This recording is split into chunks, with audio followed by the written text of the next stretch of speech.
Good morning mga ka-farmer. Time check, 6 AM in the morning. Kita nyo naman yung kapaligiran natin. Napakalamig para tayong nasa Baguio City.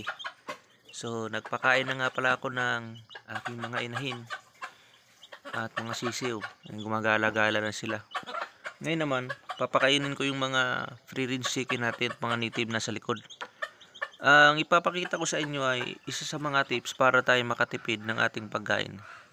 Ito nga pala yung isa sa mga nakatitipid sa akin. Ito yung saging. Ang kapatid, sa amin ay bani ang tawag dito. Simple lang yung gagawin natin dito.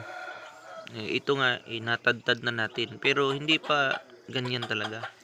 Tatartarin natin siya ng pinong-pino para tuloy-tuloy ang pagkain ng ating mga alaga. Ang nakukuha palang sustansya nito, mga ka-farmer, para sa ating alagang manok, siyempre maganda yung karne niya, maganda yung katawan niya, maganda din yung pangingitlog niya. Kaya kung wala pa kayong saging, mga ka-farmer, bago kayo magsimula mag-alaga ng manok, magtanim muna kayo ng maraming saging. Kasi isa ito sa paraan para tayo makatipid ng ating patuka, lalo ngayon.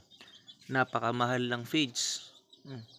Kaya kung meron kayo nito at meron kayong darak, paghahalo-haluan nyo lang.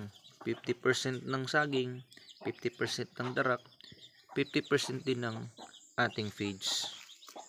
Kaya isa ito sa mahalaga na protina para sa ating mga manok. Mamaya magpapakain tayo mga ka-farmer. Papakita ko sa inyo yung paraan ng paghahalo nito.